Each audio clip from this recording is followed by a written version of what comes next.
Well, thank you everybody for coming today and welcome to this webinar on veneer market opportunities for hybrid poplar.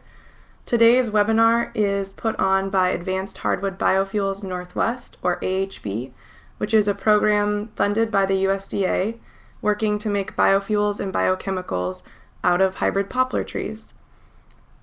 Just before we begin, if everyone can fill out the poll questions on the right.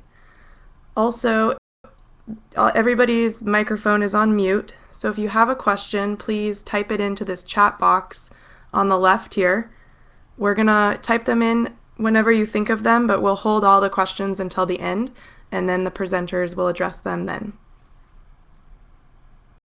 So with that, I'm gonna pass it over to our presenters today to get started on this webinar.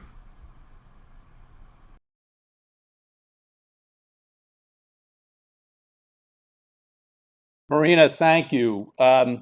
This is Brian Stanton, GreenWood Resources, and I want to add my welcome to that of Marina. So welcome to this webinar in which we'll be discussing a market that currently exists for poplar veneer in the Northwest that I think will effectively serve as a springboard for the renewable fuels market once the timing is right when petroleum prices return to their former levels. I am joined this morning by my GreenWood colleagues, Carlos Gantz and Rick Stonex, and then also Tim Shalleck of Columbia Forest Products. Columbia Forest Products is a company that GreenWood has been working with to develop the veneer market here in the Northwest.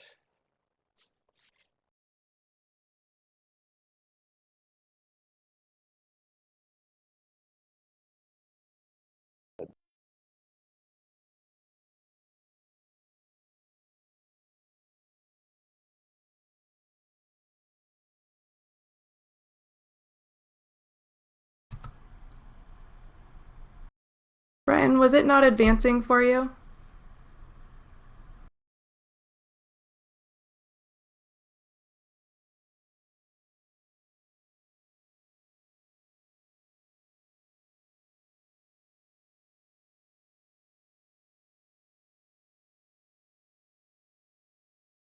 Sorry everybody, these webinars always have a little bit of technical difficulty with them.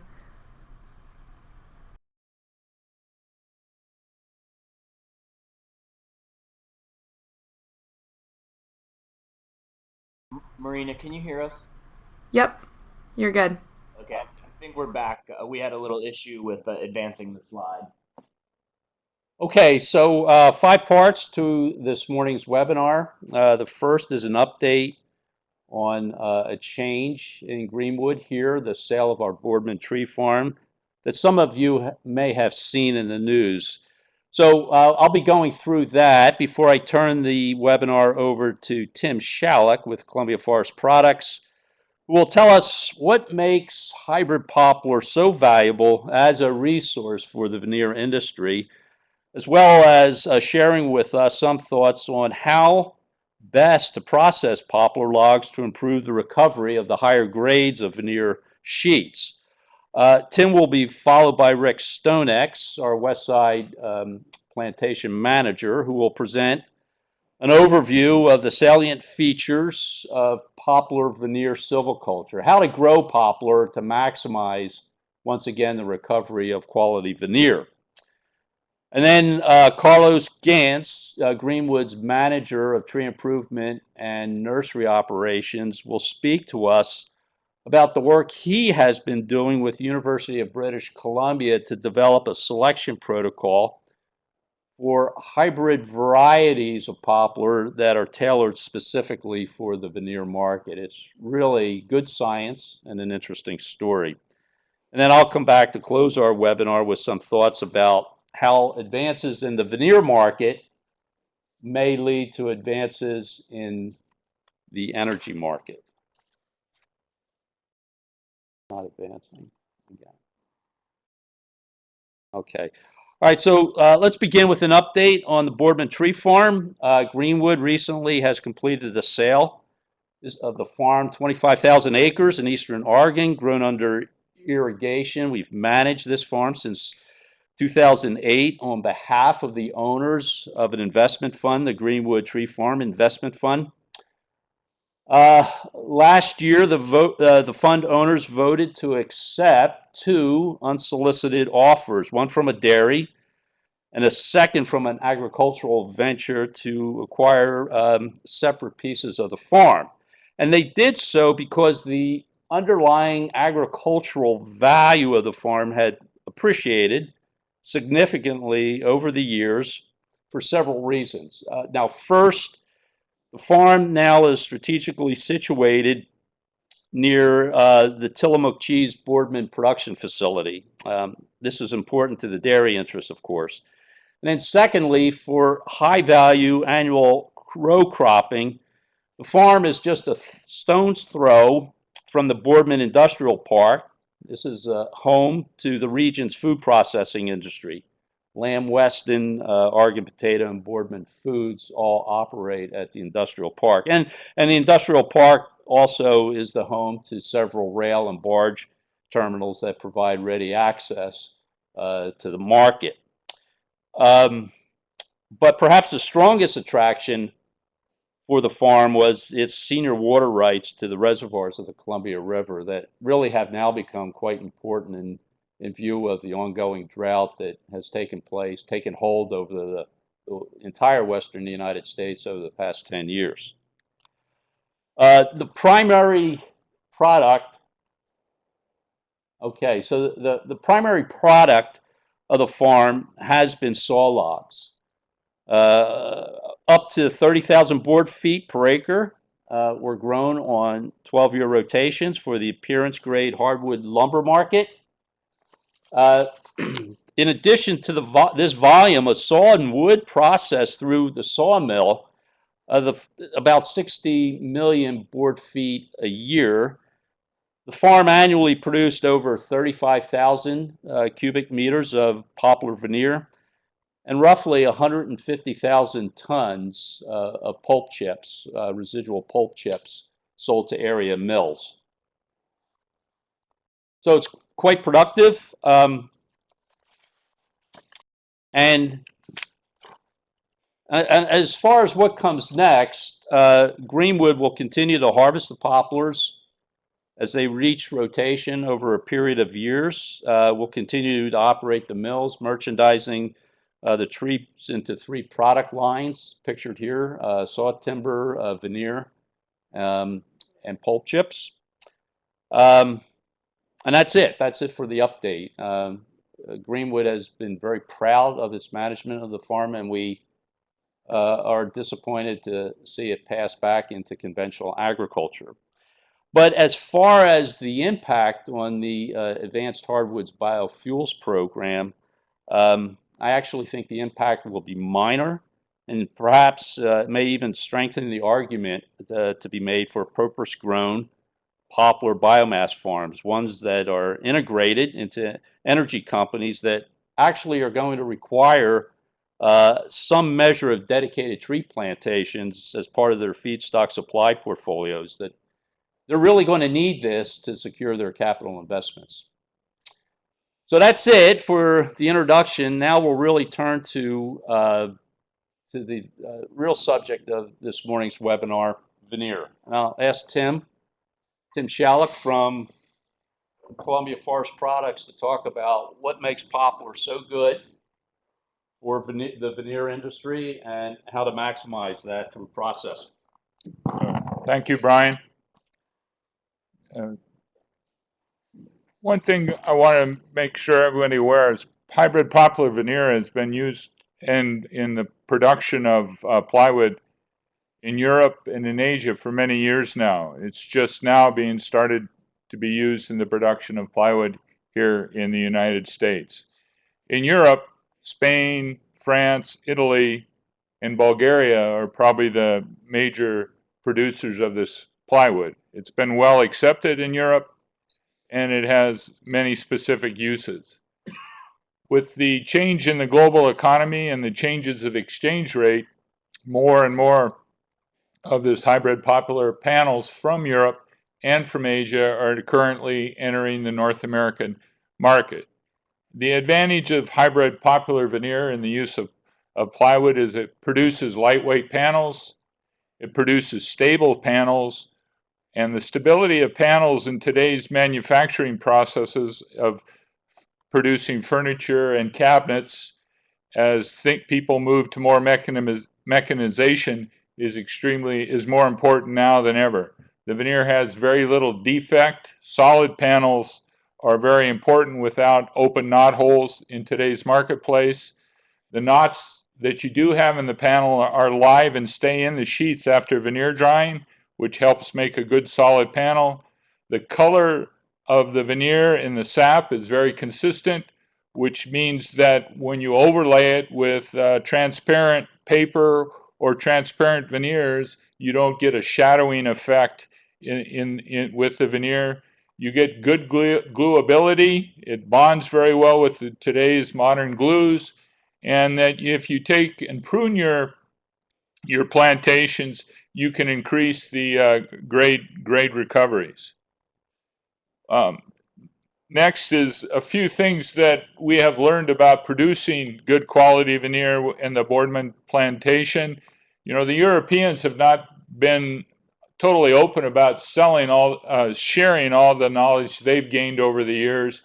And so we've had to, in conjunction with GreenWood, sort of learn as we go. One thing we've learned that's extremely important is silviculture practices, spacings, and harvest levels, and just how you plant your trees impact the ability and the quality of veneer you get. In fact, some of the practices that we have experienced in Boardman, if we would have got into those cuts first, we might have not been as successful as we have been, because we didn't know what we didn't know, and luck played a role in somewhat in finding the proper methodology. Clones, you need to plant specific clones for veneer production, which Carlos will go over later in the presentation. You need to process the logs as soon as possible after harvest. It's extremely important to be as close to the cutting to when you get the logs processed.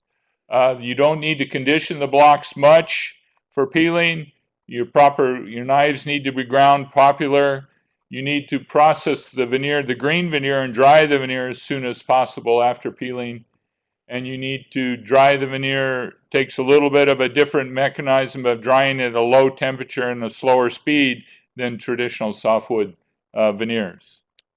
I'll turn now over to Rick Stonex.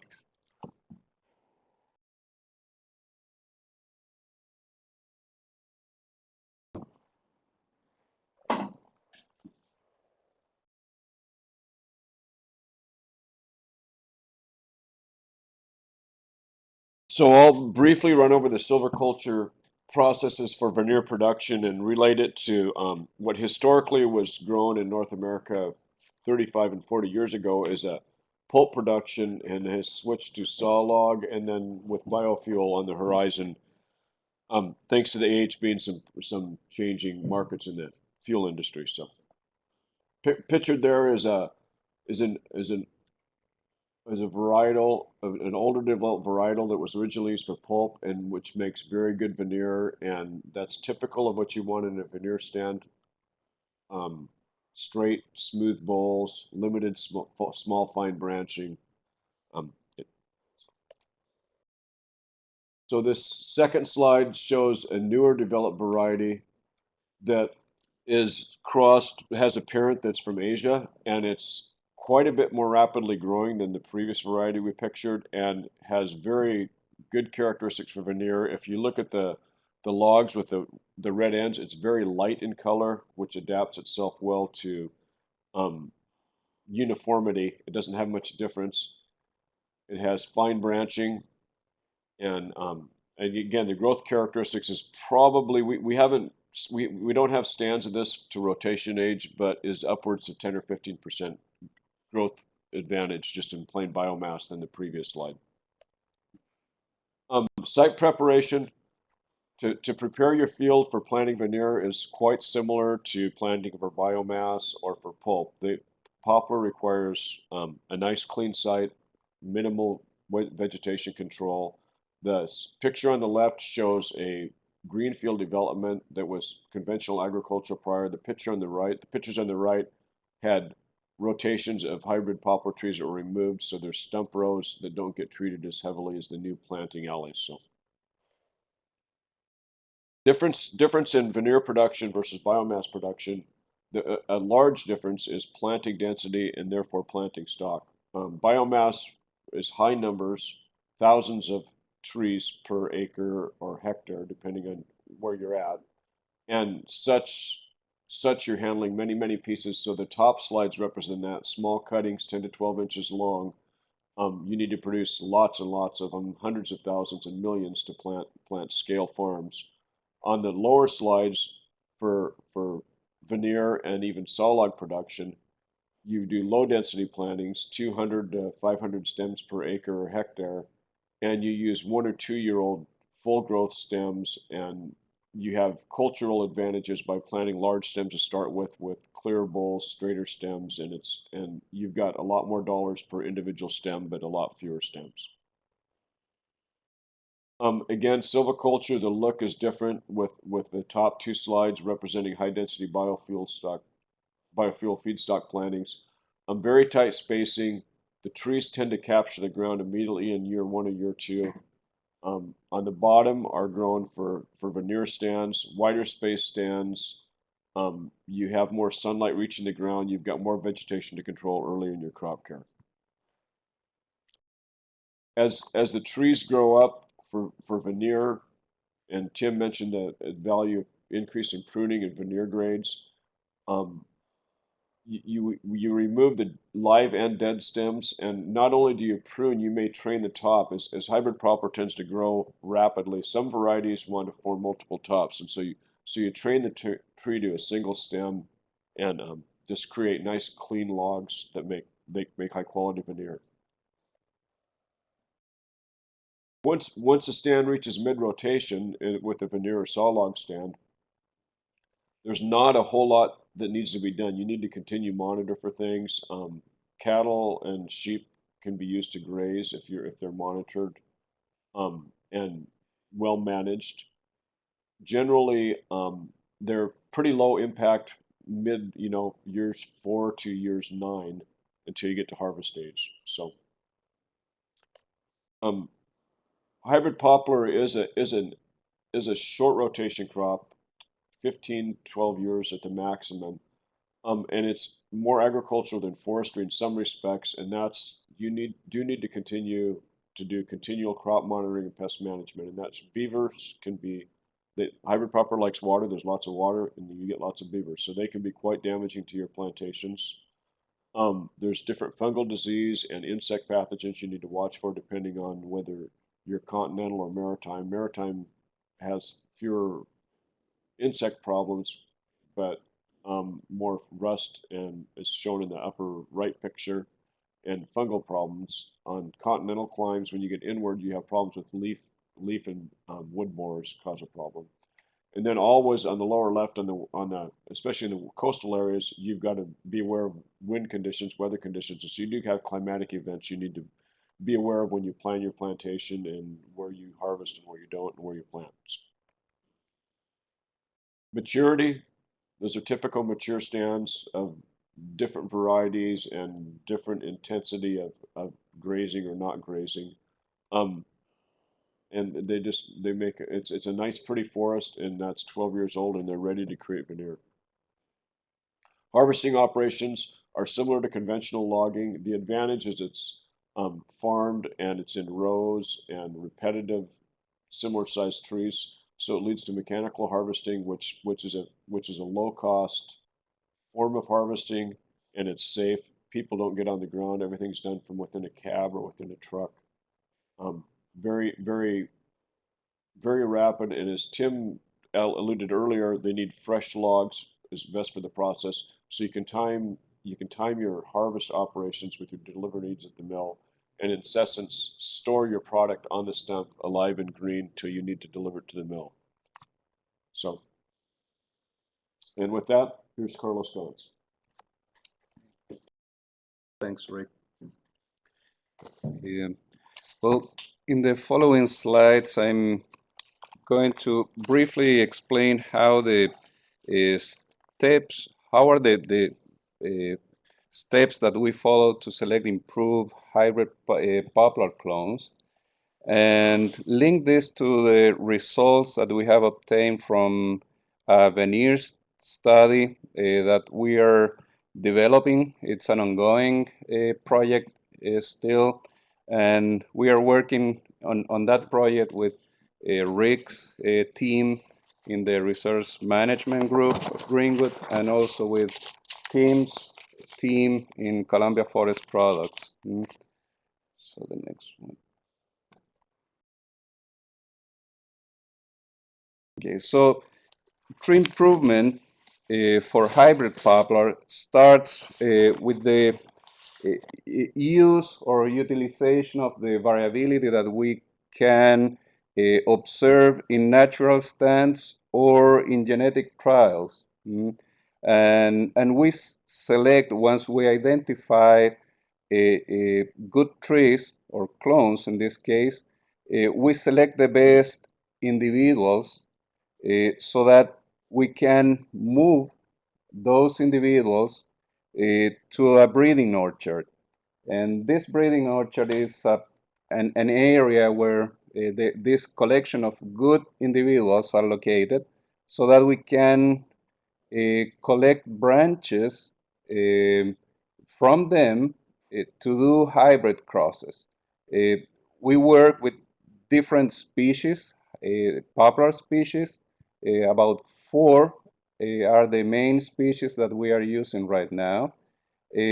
And once we plant the trees or the clones in this breeding orchard, we collect branches, female branches and male branches. We bring them to a greenhouse where we stimulate the flowering with different techniques.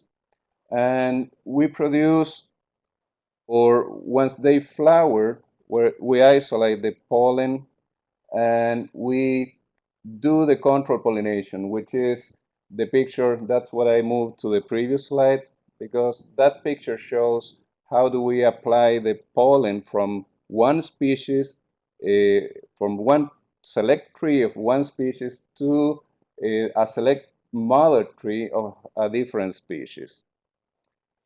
So once we do that, we collect the seeds. That's hybrid seed from the cross pollinations. Uh, and the seed is growing in greenhouses up to a height in which we can collect mini cuttings so that we can clone each of those individuals. If you see the picture in the bottom right side of this slide, the third stage in this process is the seedling propagation, and each seedling is identified and cloned using mini cuttings. And with those mini cuttings, we've established clonal trials, replicated clonal trials in the field, so that we can compare the performance for different traits of interest of those clones. And we repeat this cycle every year. So every year we are sending to the trials, to clonal trials, around 800 to 1,000 clones, different genotypes. So once they grow in the clonal trials, we have to evaluate them. And to evaluate the different genotypes, there are several traits that we use for selection. One of them is growth rates. Everybody wants to have clones and trees that grow faster. But also, as Rick mentioned, diseases and pests are also important in hybrid poplars. So we select also resistant clones to diseases and pests. And we also evaluate at older ages the stem form, branching, and taper of each genotypes. Now, in the case of, and that properties, growth, stem form, branching, has an impact on the final products too, the performance of those clones in the meals. And if you also, or we are also studying right now some wood properties that could be related in this particular case with veneer production and panel production. And that's part of the work that we are going to talk about in the following slides. So, starting in 2014, we developed a group with the resource management group of GreenWood Resources, led by Rick Stonex, and with the Columbia Forest Products that runs the veneer mill in Boardman, and that team was led by Tim Shalich. And the objective of that study was to, or is, to figure out which clones are the best for veneer production, but more than that is to relate some traits with the veneer production. So we develop a procedure, a protocol in which we select some clones in the field in commercial plantations, sorry, and we felled those trees and collected discs at different heights from each of those clones. In total, we managed like 200 different samples, tree samples. Um, from the stands where we select those trees, Rick harvest all the stands and send it to the veneer mill. And finally, we review and evaluate each clone in terms of their total recovery in the mill and the recovery by quality grades, veneer quality grades. So in the farm, we measure the tree characteristics, different traits like DBH, commercial height, crown width in two directions, branch angle, branch size, etc., so that we can correlate some of those tree characteristics with the final products or performance in the mills. So we did some statistical analysis, and I'm going to show some preliminary results. These statistical analysis were mostly correlation analysis right now, and as they are clone means, we can think about those correlations like genetic correlations. Some results that we have obtained so far relating the tree characteristics and gross recovery in the mill are shown in this slide. And there are some traits which are related to gross recovery, which is an important trait for the mill. One of that characteristics is a taper. A taper is a measure of how cylindrical stem is, the stem of the tree is, or the logs are. And that has a correlation. There are several traits related to taper, like diameters at 25 and 50 or 50% of the total height of the tree, which has a correlation of 0.77 and 0.73. And that's related with taper again. So more cylindrical stems produces more or higher recovery at the mill. And the other interesting findings that we have obtained in this study is the relationship between hardwood diameter, hardwood being actually a false hardwood in poplars. It's a decoloration of wood, and hardwood is related in some cases to a negative gross recovery. And that's an important finding, I think. And some other traits of interest are a DBH index and crown index, which are a measurement of the eccentricity or the how cylindrical again the circumference of the tree is. So as the tree or the clones have a more circular cross section of the stem, the better is the recovery in the meal. But we also wanted to relate those tree characteristics with some grades obtained from the same clones in the meal. And here the correlations weren't very high. There were a few characteristics that related to different grades in the veneer meal, but we think that it's part of the design that we use. I mean, yeah, we are related tree characteristics of individual trees and compare the same clone, but in some cases not from the same area that we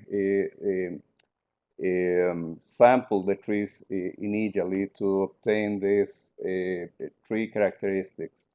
But there are some. So height to the crown base is negatively related to the S grade in the veneer, which is the most important, the best grade over there. And then hardwood, again, is related to several grades and in positive or negative ways. So it's negatively related to the L grade, which is the second best grade in the meal, and it's positively related to the worst veneer grade. So again, more hardwood diameter would impact in lower total recovery and lower veneers grades.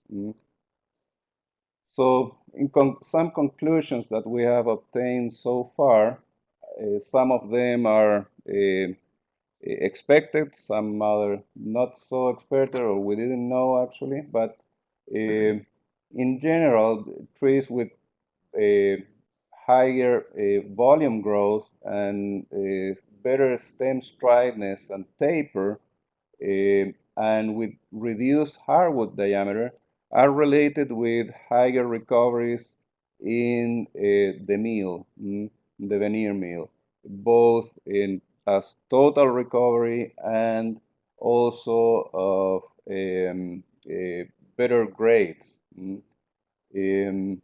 Hardwood diameter at different heights impact also the recovery of veneers in the meal. So, and selecting again for stem form also improves recovery. So, again, I think we have some results here that we can use in the future to select better clones for deployment and to have better results in the veneer meal. And we are working with University of British Columbia also in other traits more related to wood properties like specific gravity, microfibril angle, and also wood chemistry. But that's in the second part of this seminar. because we have just received those results last week, so we are analyzing that data.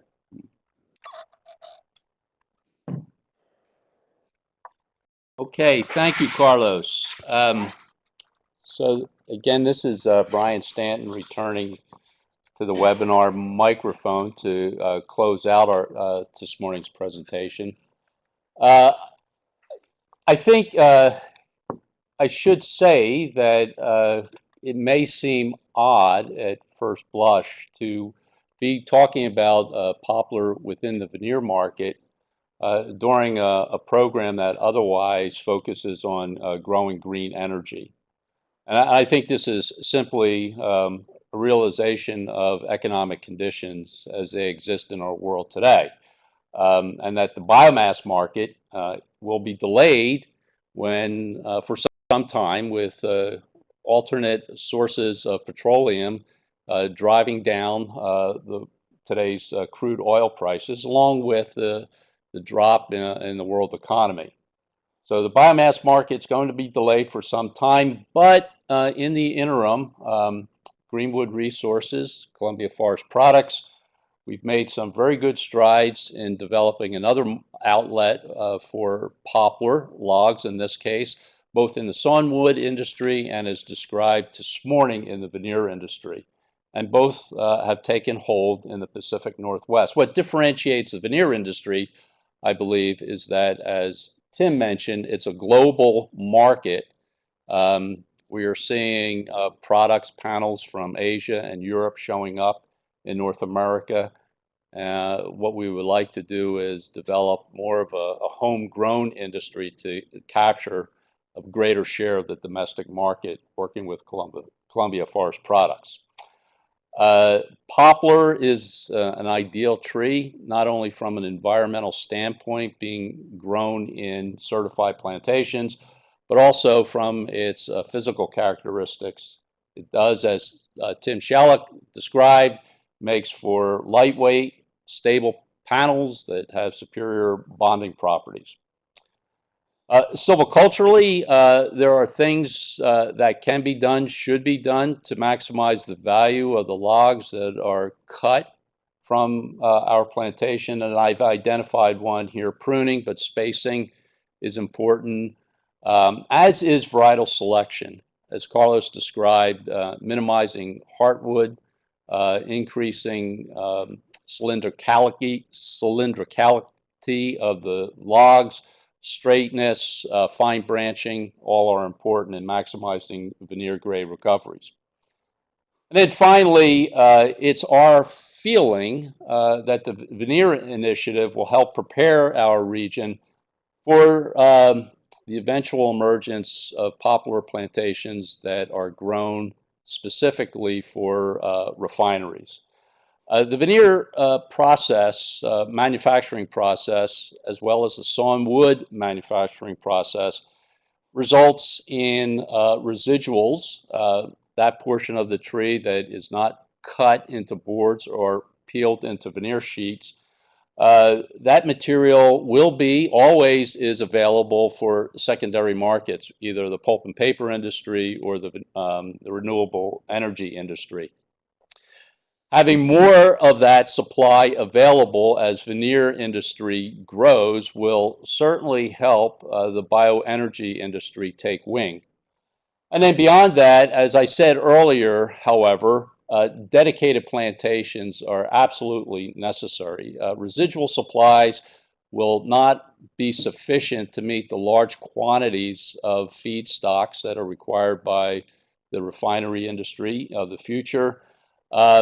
And more importantly, I think refineries do require in their portfolio, their feedstock supply portfolio, a certain measure of dedicated poplar plantations that eliminate the uncertainty in supply and pricing. This will help them gain the financing that they need, the capital investment to grow the industry. So that's it. I trust you've enjoyed this morning's webinar. I will turn it back over to Marina, Washington State University, our host, and she can help. Thank you so much, Brian, Carlos, Tim, and Rick, for that great presentation. It looks like a few of you came in late, so if you missed part of the webinar, we've recorded it and we will be putting it on our website, which I've typed into this chat box on the left, hardwoodbiofuels.org. So if you go there by tomorrow, we'll have that posted. If you'd like a copy of the presentation itself, just as a PowerPoint or a PDF, also, you could email me for that as well, and I've typed in my email address in the chat box there. So before we get to questions, I just wanted to announce a couple of upcoming events. Our next webinar will be on March 2nd at 10 a.m., presented by Greg Galianto of WSU, who is a professor with the School of Economics. And he's going to be talking about the effectiveness of a Pacific Northwest revenue neutral carbon tax in the context of the federal biofuel policy. So with the discussion in Washington with the Department of Ecology on the Clean Air Rule, right now that's a very timely presentation if you're interested in that. We're also going to be having a field tour at our short rotation hybrid poplar demonstration site in Clarksburg, California, outside of Sacramento, on March 23rd. So you can go to our website for more information on both of those. So I'm going to pass this back over to Brian, and it looks like there's some questions coming in, and he can take it from there.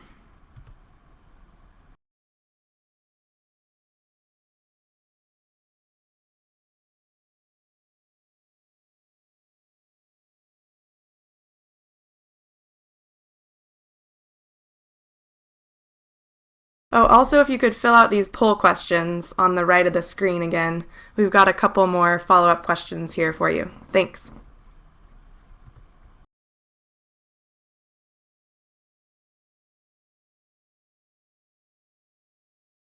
Looks like we might have lost the GreenWood folks for a minute. Just hang tight for a second here and we'll get them back on.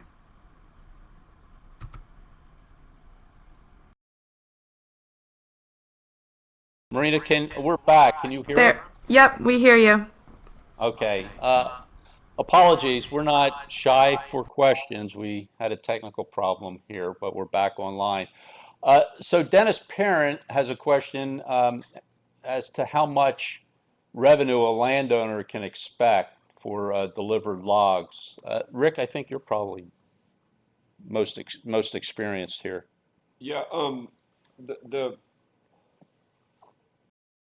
probably similar to a hardwood saw log and alder saw log on the west side, but the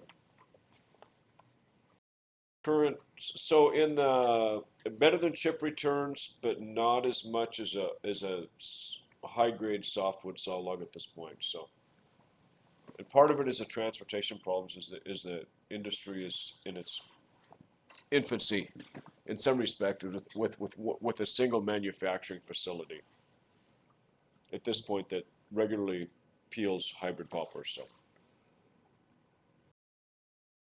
Okay.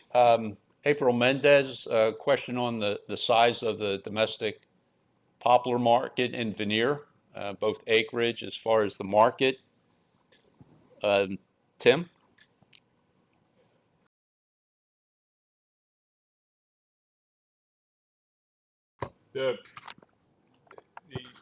The hardwood plywood market in North America is fairly large, and I would say that the poplar is just starting to take hold, and really comes back to depending upon location of the acreage, where it is in relationship to facilities that can transform it into veneer.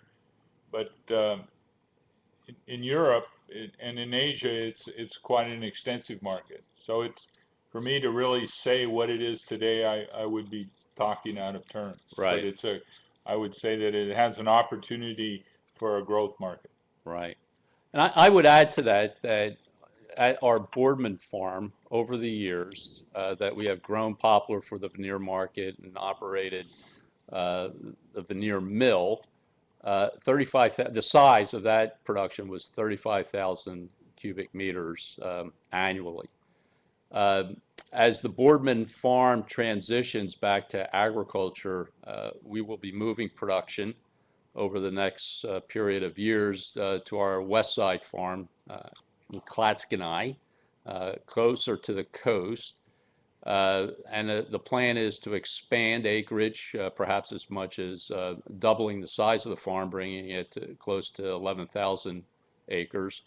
And I think at that point, that will be the sum total of the domestic plantation industry for veneer. So we have a ways to go, but it is a growing industry. As Tim said, it's a global market.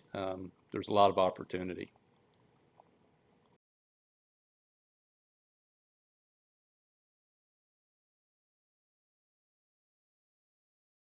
Can you see this next question from Bill, Brian, that I pulled up? No, I cannot. Okay, I'll read it. Thank you. Was the reject veneer chipped and evaluated for pulping or biofuel conversion? Yes. Yeah, in the production of veneer, you always have a byproduct of chips. So it was used and sold with regular GreenWood chips from the sawmill and from the whole log chipping. So it's been evaluated as a chip. Right.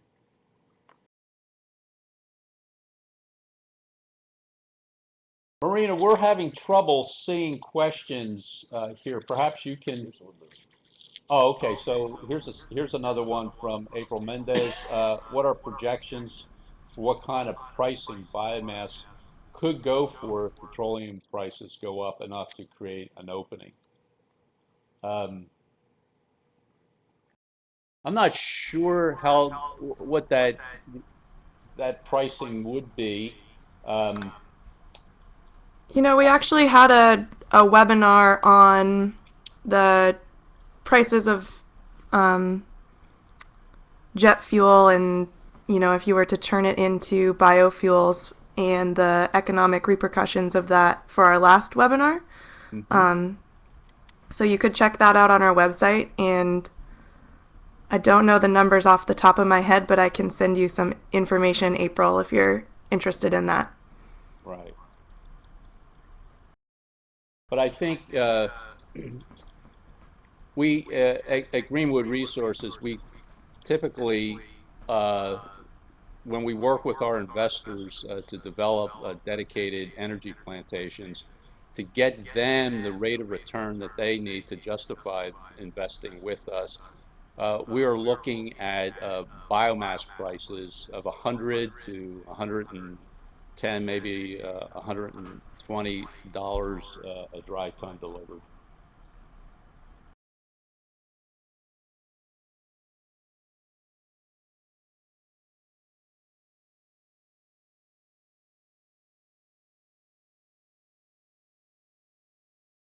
And Brian, what rate of return was that? At a 5%, did you say? No, that's I believe the range is reflective of an internal rate of return of 7 to 9%. 7 to.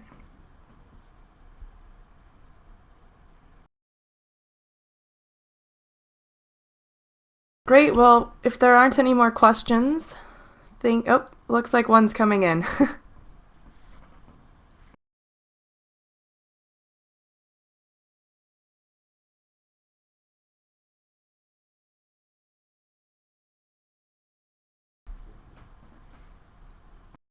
We're just going to wait a few minutes for people to type in their questions here.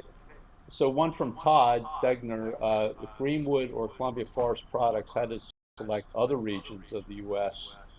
to source and produce hybrid poplar veneer in the future, where would you go?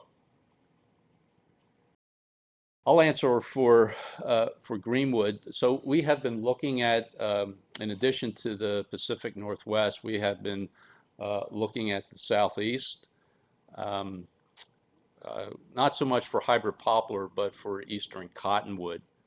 Hybrid poplar does not always do well, frequently does not do well in the southeast for a variety of reasons, one of which is susceptibility to a canker that's prevalent in the southeast. Nonetheless, we do have an advanced generation breeding program for eastern cottonwood, a member of the genus Populus that does produce a good veneer with appropriate varietal selections. Tim, from Columbia Forest Products perspective, we would rely on GreenWood's expertise on where ground and growing conditions are suitable for hybrid poplar. But I would imagine access to markets and export facilities are important. That would be in the consideration, but the biggest consideration is where we're growing, right, from our point of view, and then we would what opportunities in that growing region is a business model that makes it work. Yeah. So the southeast is where we've looked. Yeah. Dennis Parent, can one actually produce power from biomass for the Northwest at competitive prices for electricity? I would say no at this point. And I'm not sure what the equivalent pricing in kilowatt hours would be to make it. Without a preferential power purchase agreement, I'm not sure what that threshold would be, Dennis.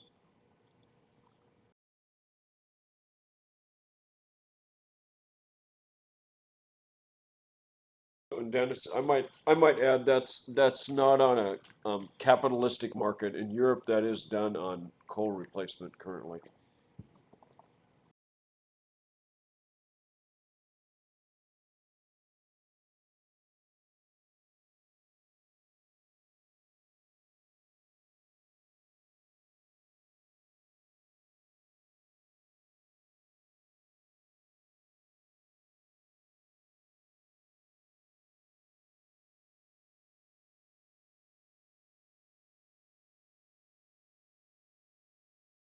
Looks like we have one more question coming in here. You see that? Yeah, we're waiting anxiously.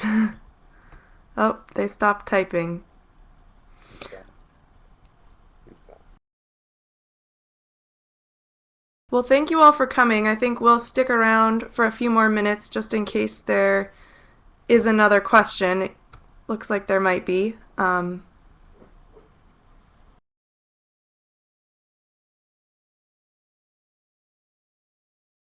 If you think of questions later on, feel free to email us and we can get you some more information. Oh, here's one. Brian, Dennis also asked, are there SAF credits for this seminar? Oh, that would be a question for me. Yeah. I'm not sure. I'll have to get back to you on that. I think, Patricia, could you chime in or type in if you know the answer to that?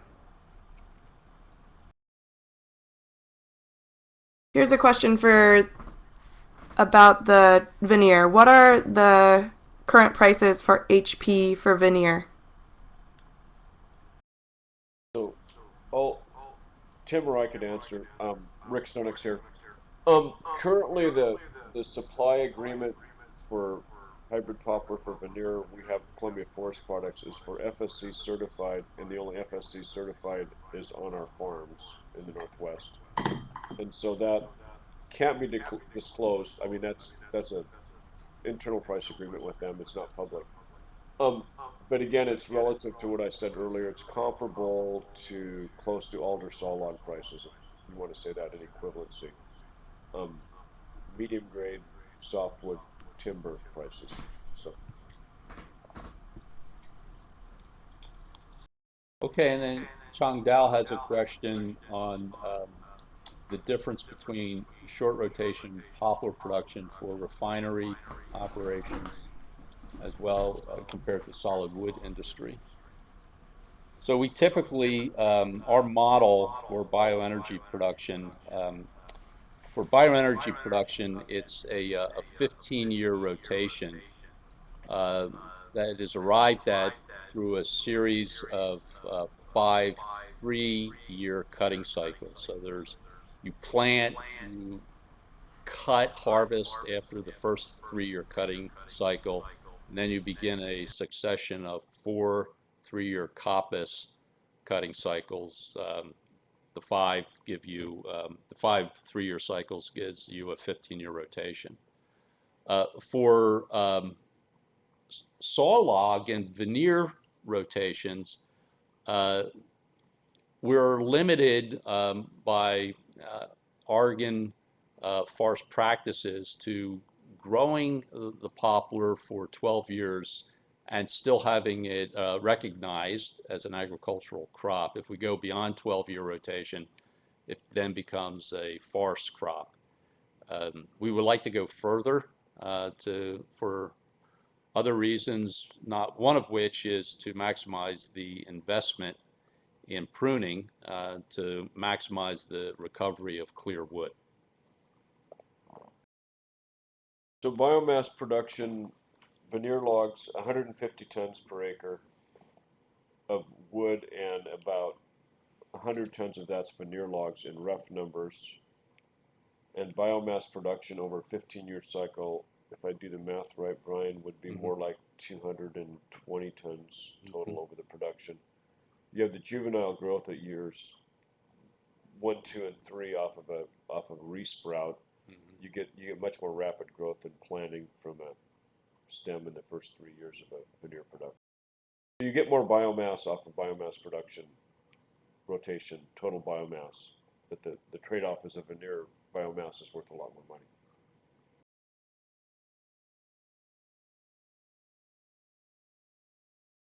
I think I just answered that question.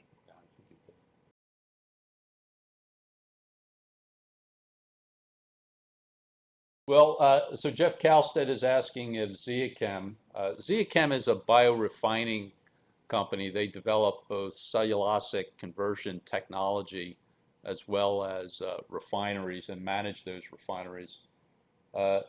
Jeff is asking whether Zeachem will be acquiring any of the Boardman property and what are their prospects. No, Zeachem will not be acquiring any of the Boardman properties. The Boardman property, about a third of it is being sold to a dairy operation, and the balance has been sold to a quite large agricultural venture that specializes in high-value row cropping.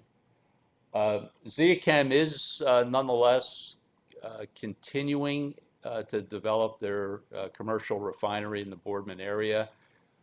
Whereas they had been planning on a majority of the feedstock in Poplar, it'll now be not the majority of what they convert, but it will be, the majority will now switch to agricultural residue with the balance made up of Poplar.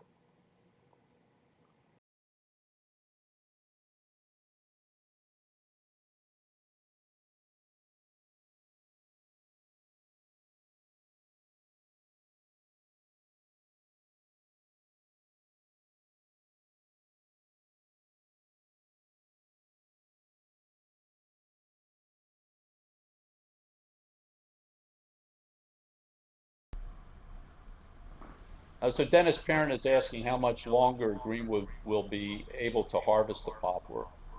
So we have a supply agreement with Columbia Forest Products that will take us out another 10 years.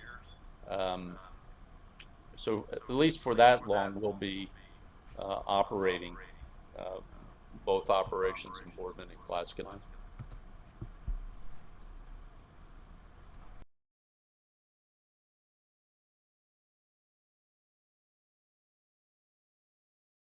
Looks like that's all the questions. Well, thank you so much, Brian and Carlos, Tim, and Rick, for your presentation. And we will be posting the recording of this on our website by tomorrow if you want to catch the beginning. Thank you. Rena, thank you for hosting this, and thank you all for your good questions.